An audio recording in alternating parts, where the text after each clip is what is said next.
That's. Oh, there it is. I'm just about ready to do some things here.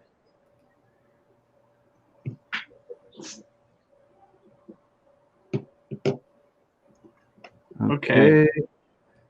All right. So Can you hear me? we're live. Yeah, we are live. We are live. Yeah. Really? Yeah, we are. Okay. There we go. So we got our splash screen Hello? going there. And let's see. Oh, hello again, Abyss. Thank you, thank you, thank you. All right. So, yeah, I think we're just about ready to start talking. You got the questions that I sent you, right? Yep. Okay, cool, cool. All right. Yep. I got those. Okay, good. Let's get rid of that screen there. We've seen enough of that. Okay. All right. Oh my goodness, there's the Jeff. Hang on. Yeah. Okay. Can you hear We me? got it. Yep, I hear you. Okay. Good. Good. Good. I got the new AirPods in. Oh, See how these work. yeah, yeah. Okay, Do sounds you have good. these? Sounds These good. are cool. Did you get the Pro or the Yeah, standard? I got the Pro. Quite a bit of Yeah, money. yeah. They're I expensive, was a but little surprised. the noise canceling is very nice, and I don't really like the standard AirPods. They don't fit my ear quite right. I always feel like they're just kind of dangling Hmm. there, and since they don't have any wire to them, I feel like I could lose it very easily. A quick turn of my head and it might go flying somewhere. Never really liked the standard ones, Hmm. but yeah, the pros are much better. They fit my ear much better. I hear It that was very they're nice. They up. kind of just, yeah, they get Yeah, right into your ears. yeah, they're coming up with the new version of the standard AirPods supposedly um, later this month. The next version is going to be out, and those are going to be more similar to the pros. So maybe they'll fit my ears a little better. But yeah, we'll see. All right. Great. Yeah. So Thank Abyss you is for the here. questions, Dan. Yeah. Yeah. No worries. No Yeah. Hey, worries. Abyss. Let's see. What was I going to do? Oh yeah. Here we go. Um, let's see. Great. These are quite interesting questions, by the way, everyone. You think so? And I thanks for hope so. joining us. Yep. Yeah. Are you going to put up the questions? If I can find them here, I think I prepared that. Let's see. So, not friendly feud. Where'd it go? Let's see. Layman's philosophy. It should be in there. Questions for April 14th. Okay. Let me make sure I've got this set up right. Don't need to do that. Okay. And just about got it set. All right. Play from start. Okay. Where are we at here? Oh yeah, I got to present that. That's what I got to do. I got to present it. And present the application window. Share that. Okay. Make that number one. Make that number one. There we go. Can you guys hear me all right? Yes, hear you fine. Thank you for joining us. Yes. Okay, No so problem. yeah, here's Layman's philosophy. This week's questions. What do you think existed before the universe was created? That's our first question. So, yep, thanks for joining us, Abyss. A data scientist. Yep. Wow, that's interesting. That's intriguing. Yeah. Yeah. Abyss, what do you think about that? I know what I think. I'd rather like you guys take the first shot because I kind of like I'm huge interest in this question Hmm. because I'm also keen towards to cosmology, so I can probably sort of like elaborate on like what the scientific explanation is, but I'm really curious as to what you both think about this. Okay. Yeah. I mean, it's a fascinating topic. It's a very fascinating subject for me too. And I love it as well. I'm not that well versed in it, but do watch YouTube videos on it. Yes. I'm of two thoughts on this question. I'm not sure there was a before the universe was created, actually. Right. That's one of my thoughts. Yes. I think that it's possible that the universe has been going on forever, and that granted there are big bangs. There is a big bang, but perhaps there are other big bangs also. Yeah, that existed before our big bang, or the one that we're familiar with. Yes. So Okay, ours is just Daryl. kind of one of many. Daryl, no one knows, and anyone who has it correct was purely lucky in their guess. Okay, good point. Yeah, That's right. yeah, no one knows. Yeah. Um, But yeah. then my other thought is that, of course, the other way is that the Big Bang we're familiar with was the beginning of everything. Mm. Yeah, of course. But like Daryl said, we could never know, I think. Yeah. Yeah, I mean the whole thing, the using the word before is problematic because before implies time, and I'm not sure what time is. I'm not sure if time, is part of the universe that was created. Was time created at the same time that that matter came into existence, or when the universe was created? So what does it mean to say before? I mean, they talk about the time space continuum. So if it's all part of one thing, what does before even mean? Is kind of a confusing concept for me. Right. Exactly. Mm. Exactly right. And who knows if there was a before? We Right. just don't know. Yeah. It could be infinite, right? Exactly. And you're right. Yeah, we don't know Right. if there were, and of course it does imply time. So that would mean that before time, right? What is time then? Yes. But then the other thought experiment that I love is what if the Big Bang was actually the beginning of everything? I mean, that's amazing to think about too, right? That started everything, and time and everything began from that moment. Yeah, and just everything expanded outwardly, and that's just very amazing to think about too, right? Mm. And what caused it, right?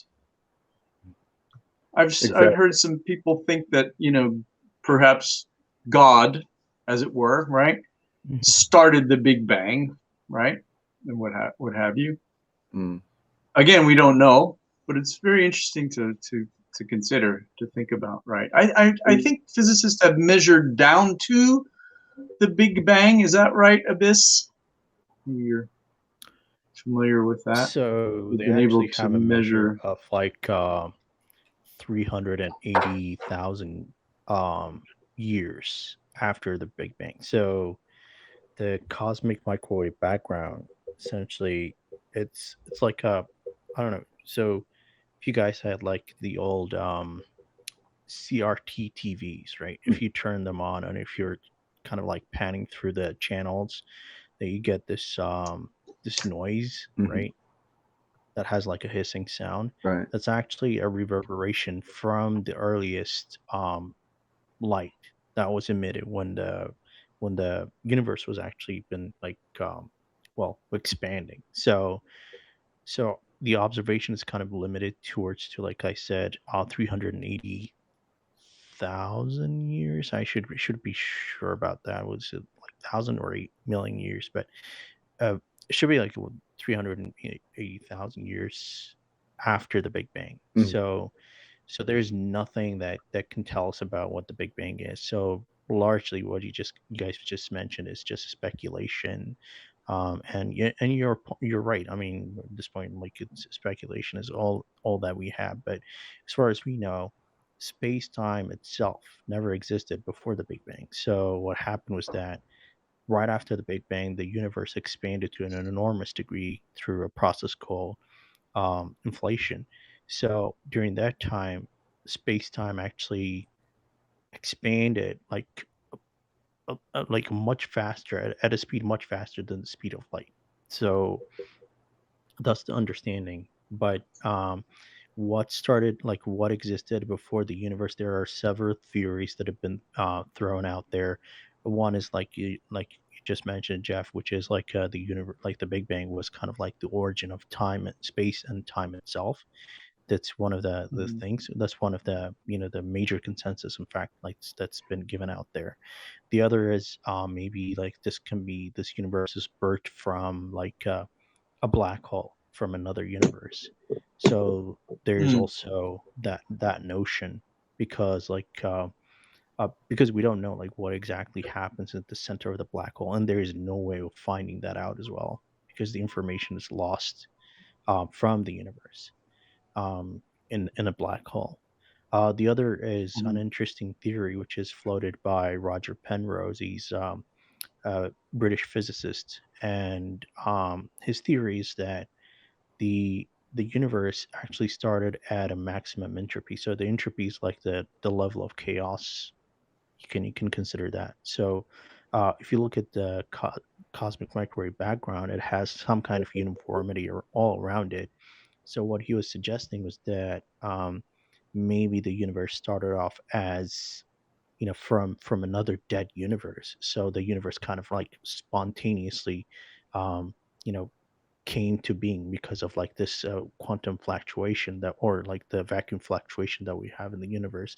But these are like theories, and so there's no way of knowing what happens. The best thing that we can do is like collide particles, so like at CERN particle collider, for example, try to emulate or at least Mhm. like understand what happens like when the universe was like pretty young.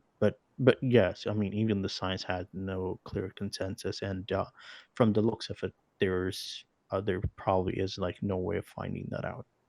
Mhm. Fascinating. Yeah, Hmm. Yeah, fascinating stuff. Is it okay if I bring in just one thing here?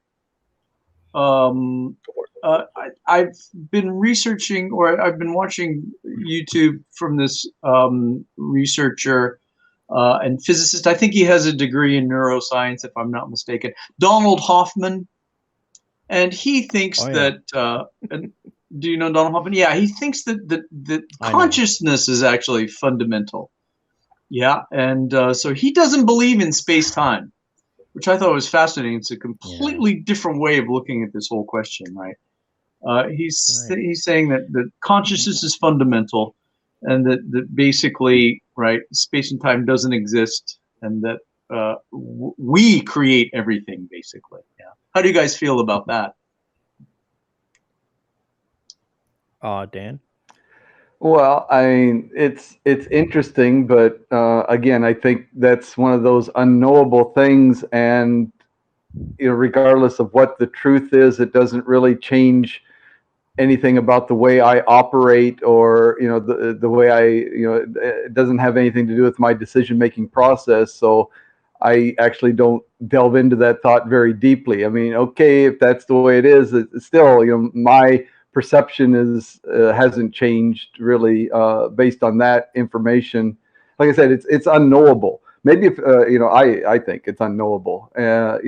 Maybe if it was knowable, I would have a different opinion about that. But yeah, I just don't. Right. It's not worth thinking about for me. It's fun to though. So It's fun to think about Dan, it, though, isn't it? Yeah. it is. It is. Actually, like it's one of the plausible ideas in physics. It's called the anthropic principle. So the whole notion is that the universe may not exist in its state today because like there's a sentient observer to it. Like put it bluntly, that's what the anthropic principle is. So I think what uh Don Hoffman is trying to do is trying to link consciousness on a much deeper level um say the quantum mechanics, because that's essentially what he claimed that he kind of postulated. But there are valid criticisms to be had because we are just like one instance of the universe becoming sentient. What if we encounter an alien life? Would that be considered something else? Or what if like that we have no like considerable input into how the universe perceives itself? Like that's also another question to ask. And there are also other criticisms from physics point of view that say that any kind of stochastic system um, can be modeled, or at least like his, I guess his idea, or in his theory, he started off as some kind of um, cognitive model, and from that he claimed that he actually derived the Schrodinger's equation, which is the quantum mechanics equation required to simulate quantum like subatomic particles and whatnot. So I've heard some physicists actually say that such kind of stochastic systems can be modeled from anything else. But yeah, it's a very it's I mean, it's a very contentious theory or idea to put it out there. Mhm. Yeah, it is. Welcome, Daryl, Daryl. how you doing, Daryl? Yeah. What about you? What do you think about that? Um, well, I think the idea of trying to link consciousness to the nature of the universe, I think, is misleading. I think consciousness only seems profound to us because we're the ones experiencing it. Um, so I don't think that consciousness has any relationship to space or time or existence. I mean, it needs space and time to function, as it needs a brain to function. But yeah, I mean, I think it's it's I think the science behind it is more boring than people would hope for. Yeah, and of course we would never know, right?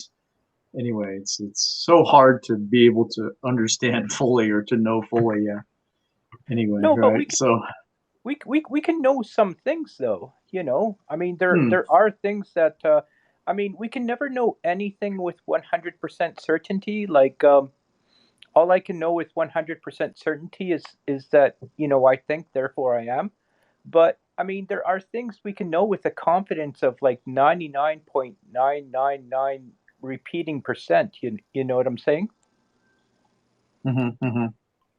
And so I think it's Sure, important not yeah. to get too lost in an idea.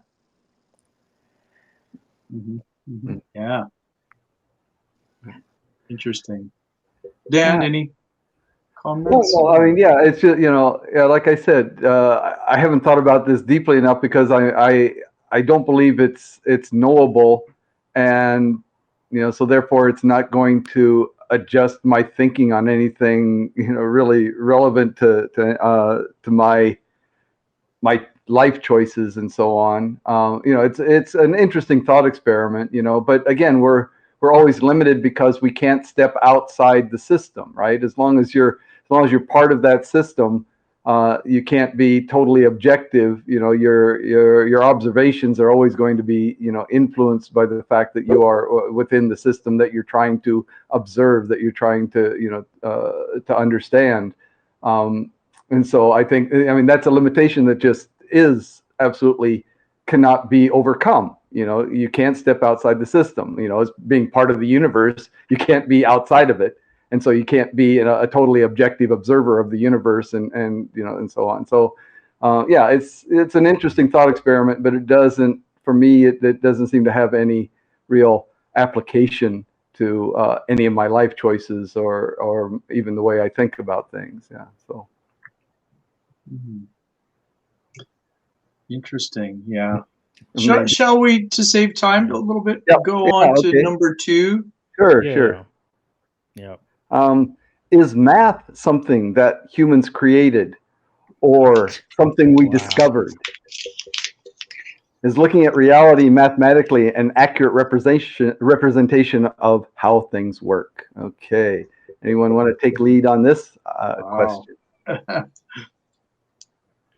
Yeah, these are like really thought-provoking ideas, and really hot topics to be honest. And they yeah, are, aren't just they? saying. Yeah, I mean, I think we just to take a stab here. I think that it was discovered partially, right? Yeah, and I think it's out there. I mean, in the ether, as it were, right? And other physicists or what have you, and other mathematicians kind of have found it and have kind of latched on to very similar ways to solve problems. So I think it's already out there, but I think humans kind of grabbed it, kind of in a sense, and kind of made it their own.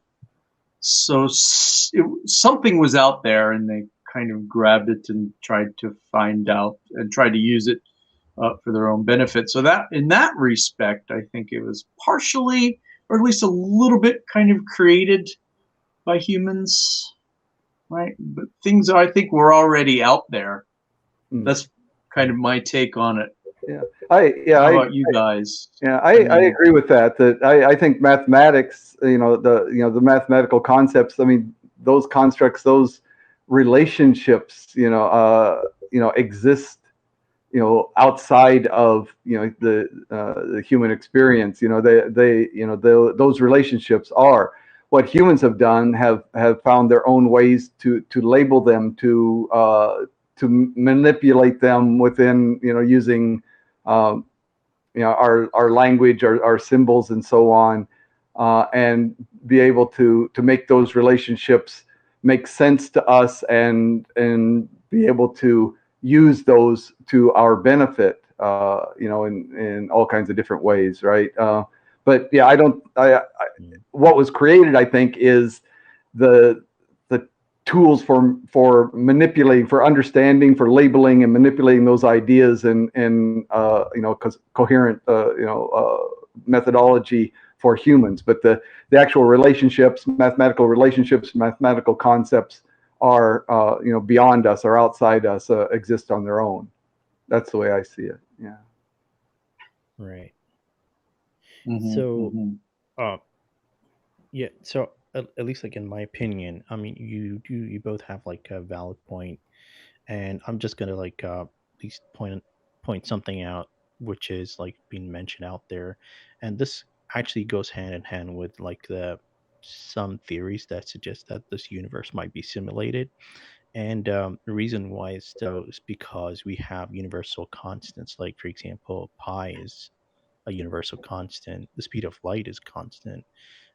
Gravitational coefficient is also constant. So these are immutable, regardless of like which universe that, regardless wherever you are in the universe. So does that merit the assertion that mathematics is kind of universal? That's also that's still being debated. And one particular reason is I don't know if you guys know about Kurt Gödel. He was a German mathematician, and he came up with this idea called the incompleteness theorem, which states that no mathematical axiom can be completely, um, or at least like any mathematical axiom has inherent inconsistency to it, so it cannot really define itself. That's what he proved using logic. So in a way, if you really think about it, even though mathematics is the best tool that we have to understand everything, because you know, slapping an equation to certain natural phenomena would give you a more realistic understanding. But it's also important to note that the mathematics itself has inherent incompleteness. So uh, this remains to be like an open-ended question, like whether it's created or not. Like, for example, even like think of like the very simplest thing that you can find, like the Pythagorean theorem, right? The reason why Pythagorean theorem works is because if you have like a right angle triangle on a flat surface, like on a plane, but if you have it like on a curved surface, Pythagorean theorem actually fails, right? So so what I'm trying to say is that there are some things that we take as constant because we live in a universe where certain numbers are constant. But also, it's important to note that, like I said, one, mathematical equations, all mathematical axioms have inherent inconsistency. That's one thing. And also, the constants that we have are basically empirical representations. They may not be like the actual numbers that we hope to get, because like I said, these are just empirical values. Like if you want to calculate pi, for example, you have to do like a some kind of mathematical trick, or do like a lot of computation to calculate pi. But does that mean like pi is like, I mean, you found all the digits of pi? That's a completely different question. So to sum up, yeah, this is like a very contested idea.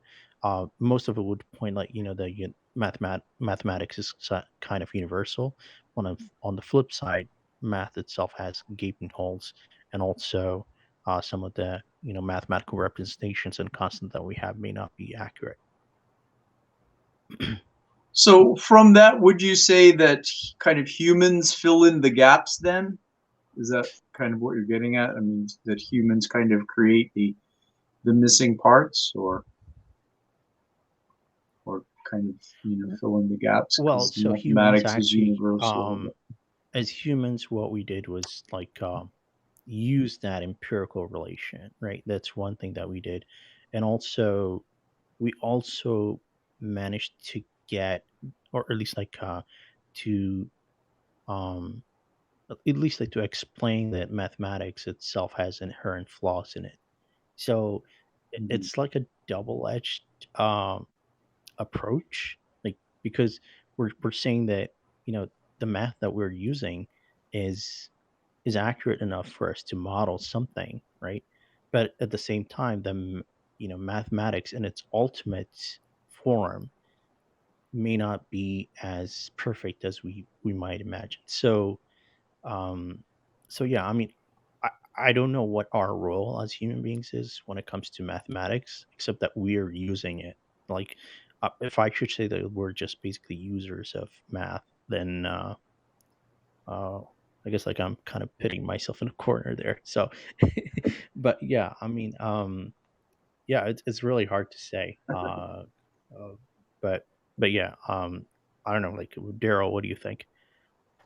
Um, well, I think I mean, like if you're talking about like most of the math you learn in it, like elementary, junior high, like high school. I mean, I think a lot of that math is modeled after the natural world. It's built on observation.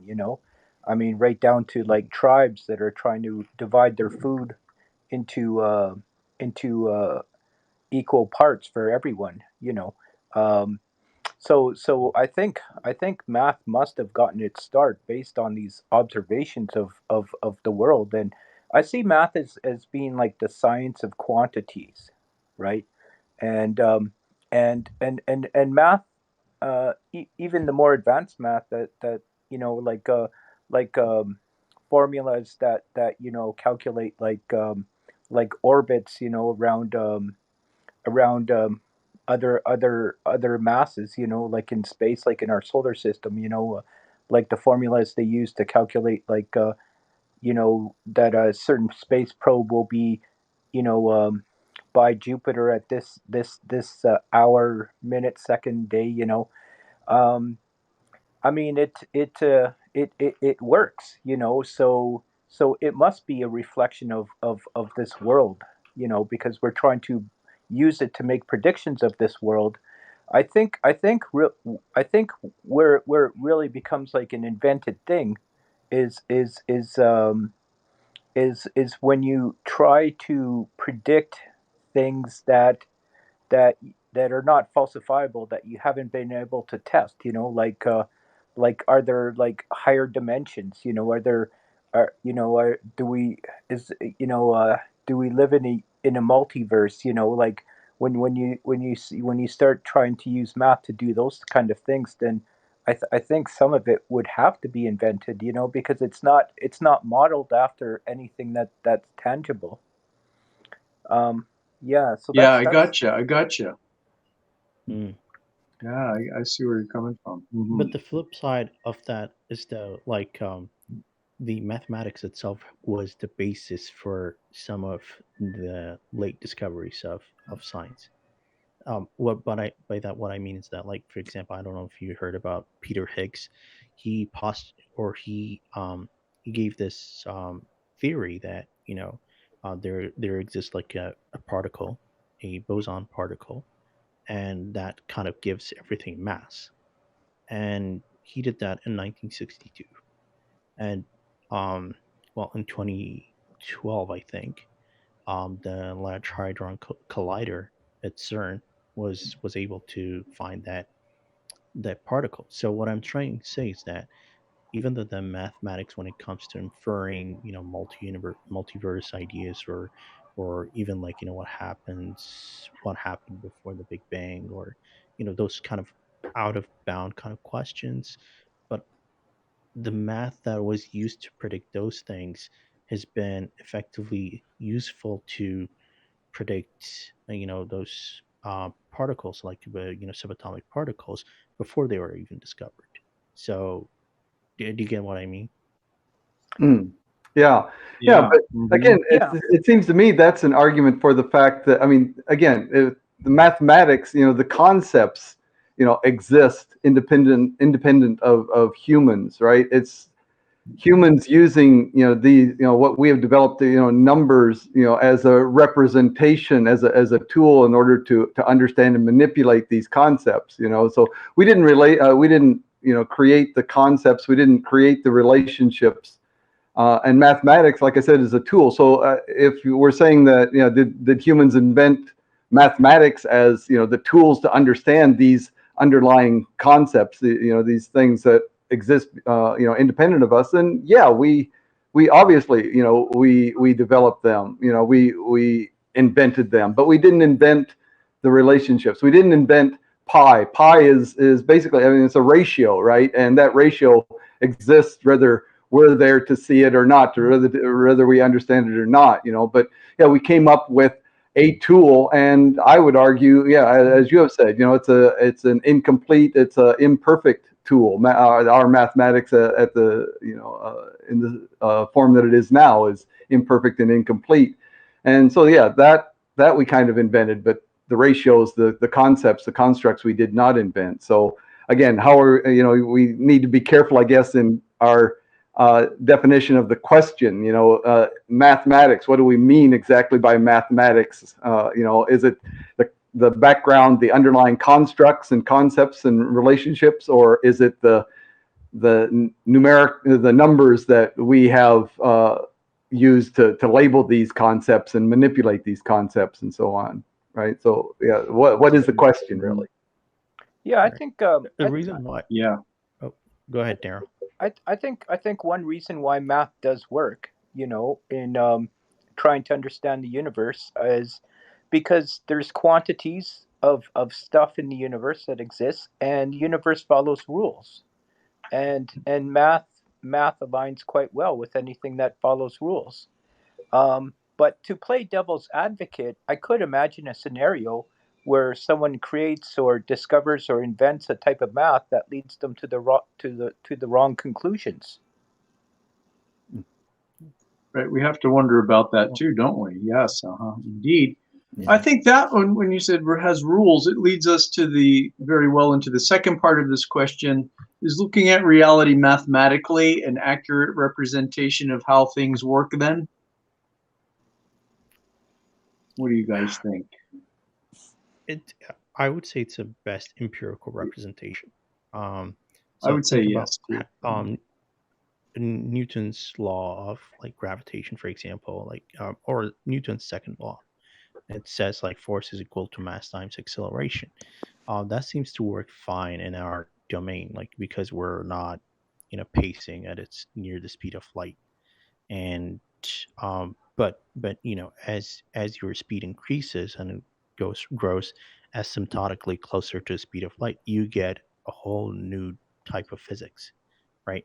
But for slower speed, Newtonian Newtonian mechanics actually applies. In fact, I think it was kind of like I might have heard like it was very reliable that they used Newtonian mechanics to pilot the Apollo mission, or at least like the Apollo 11 mission to the moon. So in a way, we know it works, right? But like I said, it has huge limitations. So the accuracy kind of depends on the scope that you're looking at. So my my best understanding is that the mathematics that we're using is an empirical representation. It can be always corrected depending on new observations. And I don't know if you guys heard about like um, there was a new discovery, and what was it like last week, I think it Well, was the like muon. at yeah, exactly, the Fermi Lab, the muon G-2. So it, they're saying that the whole discovery can change the physics as we know it, like the subatomic or like the quantum physics as we know it. So, I mean, that remains to be seen because they don't have precise results yet, but it's close enough to be more precise, or at least like to completely um, um, change our understanding of the quantum world. So what I'm saying is that as discoveries are made every day, the empirical relations will also be refined. So in a way, the mathematical representation of our universe or everything around us will also be refined accordingly. Okay. Yeah, Interesting. that's what I Yeah. Should we go to the third one? Okay. Yeah. Let's move Yeah. on. Yeah. Good stuff. By the way, sorry, No. Good quick stuff. point. I was on Clubhouse. I noticed, and I've heard mathematicians, like PhD mathematicians, argue about this for 3 hours. So if they don't agree, I don't think none of us will. So Right. Yeah. yeah, No. we best move on. No. As I often Yeah, right. intend to say anyway, that this is not us trying to find dictating the answers to anything, but just these are interesting things to think about and talk about, and share our ideas, and hopefully at least from my perspective, to to get some new ideas, to be a little better informed after these than I was before. So yeah. Anyway. Yeah. Okay, is it possible for a human to fathom the true depths of reality and existence? Okay. I'm going to say no, I don't think so, because there's a lot out there perhaps that we don't see or can't comprehend. And I just would like to take it back to Donald Hoffman for a moment. He says that there's a lot of things that we can't see, that we are like, for example, icons on a computer desktop. Yeah, that the reality, if we were to see it as it really was, or as it really is, we wouldn't be able to handle it. He says that we're like icons on a computer desktop, which are just icons that can move around and communicate with one another. But underlying that, there's wires, there's capacitors, there's electronics, right? That's the real reality that we don't know and can't see. Now that's just his take, but I think it's interesting to look at it that way. I do think that there are things that we can't see or can't comprehend. Actually, what do you guys think about that? Yeah, I agree. Yeah. I think it's to me it's quite clear that we know that our eyes can only observe a small portion of the the light spectrum, and our ears can only are only aware of a limited limited wavelengths and so on, but and those are things that we know about, and there are things that we don't have the instruments, or we don't have the physical hardware in order to become aware of some things, and so we that totally beyond us. We don't, maybe some of these things that we can't explain, or simply because we are unable to observe something. Because I mean, as a product of evolution, perhaps being able to be aware of these things was not important enough to our survival as a species, our success as a species, that they were not, our evolution did not develop those, those tools and so on. Whereas, the certain spectrum of light, the certain sound wavelengths and so on, were important. So yeah, obviously I believe that there are so many things that we are simply, unable, and will never be able, because of the physical aspect of Limitations. the physical limitations, the fact that we are physical beings, and there are certain things that there are just limitations on them. It's like, I believe in infinity.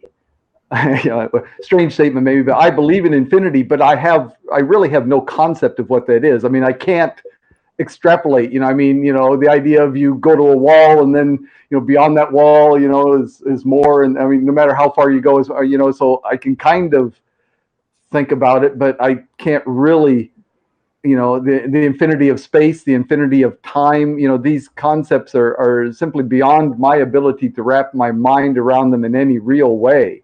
And I just think that those are two easy examples for us to see, but I just think there's so much more that we'll never be able to comprehend, never be able to really observe in any reasonable way. So yeah. So I think have, you hit like, on a good point.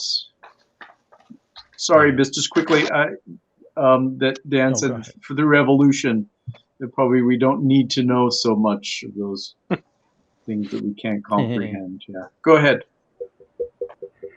Yeah, I'm gonna also say no. And I have like three. I thought of like three perspectives as to why we may not know how this universe functions, and be able to comprehend in its full glory, or like its depth of reality. And the first one is, like, we're limited with our senses. So um, we can only see a very small sliver of um, light, or the electromagnetic spectrum, which we call light. But there is like ultraviolet radiation. There's microwaves, um, um, which are like some of the most common types of lights, or like radiations in the universe. But we're only confined with the visible light. And there are even other animals that can actually see better than us, and that by itself would kind of rob us of like understanding the universe, or at least like perceiving the universe in its full glory.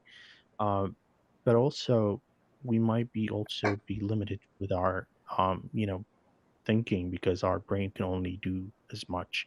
Like your typical, like, to give you an example, your typical, optical illusions are simple examples. Like, our brain tries to cut a shortcut, or at least like try to interpret a very complex thing in a simpler manner, so that it can take action. And that by itself would kind of delay or hinder the ability to kind of fathom and understand the universe as it is.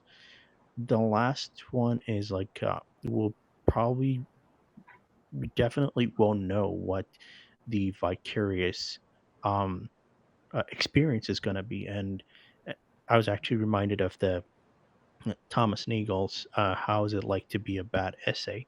So the idea is that we'll never know, like, how it is like to be a bat, because we don't have the same matching senses, we don't have the same cognitive abilities.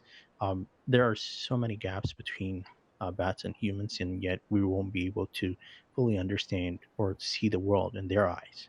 So, saying that, like, we'll never truly understand how the universe is in a form like a vicarious existence. So for these three reasons, like I said, limitations of senses, cognitive limitation, that's another also one thing, and the inability to have vicarious experience will probably be, one of the, at least like some of the causes as to why we'll be limited with our senses and we won't be able to fully understand the universe. Yeah, Yeah. I think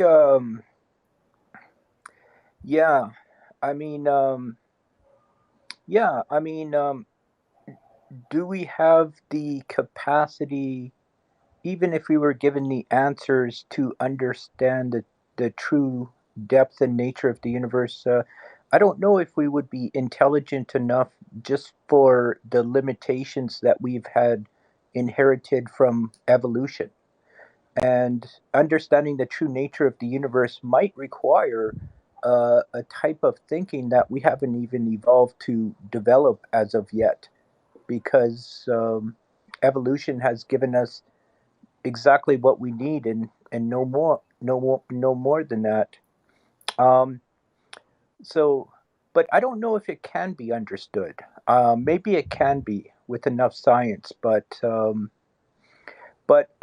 one thing I think that will always be limited for every individual is our awareness. So I mean when it comes to human awareness, like we'll never be fully aware of everything that pertains to reality. And you don't even have to look at like the whole universe to ask that question. You can look at, like, does anybody truly understand society, for example? Because, or does anyone truly understand, like an iPhone? Like, do you have an awareness of the programming that went into the iPhone? Do you have an awareness of the electronics that went into making the iPhone? Do you have an awareness of the manufacturing process that went into the iPhone? Or do you just have an awareness of how to use the iPhone? Um, so our awareness will always be limited. That would be my take on that. Okay, a good Great point. stuff. Yeah. Mm-hmm. Mm-hmm. Yeah. So I mean, right. this seems to be one area that we all kind of agree that is it possible for human to fathom the true depths of reality exist? I mean, we all kind of are saying no, right? It's not possible. That's just beyond us. Yeah, for various Yeah. reasons. Yeah. Mhm. Oh, well, Well, maybe that's a good place to wrap up there. Where we all agree on something. at least not in Okay, our great. current form. So, Mm, yeah. Yes. by the way, I don't know if you guys saw the notification. I have sort of like a science panel with um, uh, Ooh. individuals that are actually really well versed in their fields. So there's like a neuroscientist, a cosmologist, an entomologist, and who's it like uh, yeah. So I guess like we're gonna come together and kind of like discuss on so many things, at least like in the human interaction with nature on Saturday. So if you guys have On time, Haps? I have the yeah, it's on Haps, so we'll be on 9:30 on Central Time Zone, like sound like a Central U.S. time zone. But yeah, if you guys can also be present, that would be great. One of them is here actually. Hi, Yeah. Ian. Oh, Ian, Great. welcome. Yeah. Ian, yeah, sounds Yeah. great. Yeah, okay. 9:30 Central Time, you said? 9:30 Yep. in the evening. Evening. Oh, it's in the morning. Morning. Okay, 9:30 in the morning. Morning. Okay. All right. Okay. Cool. Great. Excellent. That'd be nighttime here, I guess. And yeah, it's great. And I'm also tomorrow at 1:30 Japan time, so that would be 12:30 a.m. Eastern time on the East Coast, and 9:30 p.m. I guess in California. I'm talking about being an expat and living and traveling to Asia. So please join me for that Cool. tomorrow, Thursday. Tomorrow. Yep. Yeah, excellent. Yes, okay. Yes, and Edward, thank you. Great. It's really nice to see and hear each of you in this evening. Very informative content. Thank you. Thank you. Love what you caught. We'll catch Indeed. the replay. Oh, yes. Yes, Ian, please do catch the replay. And we do this kind of thing. Again, like I said, I am, purely a layman, but I like to have these discussions, again, to inform myself and get other people's input. So we do this at this time every week is the plan, right? So Wednesday morning, 11 o'clock our time. So that's what do we say, 10 o'clock Eastern time on Tuesday evening. Yeah, and you can adjust the time there depending on your location. Yeah, we do this, and very, very fortunately, I'm very happy that our audience has grown a little bit, but the best part is our participants, our on-screen participants has also grown, which makes it a much better broadcast for me and for all our listeners, I'm sure. So thank you, Daryl, thank you, Abyss. Thank you, Daryl. Join us next time, Daryl and Abyss. Yeah. Yeah. Yes, Thank thank you, you Dan. for having me. I appreciate it. Yeah, you too. And Ian, Thanks if you'd for like having me to as keep well. that in mind, we'd be happy to bring you online too. Okay, so great. Thanks everyone, and see you again next week. Okay, goodbye. Take care, Yeah, everybody. thank you. Bye, everyone.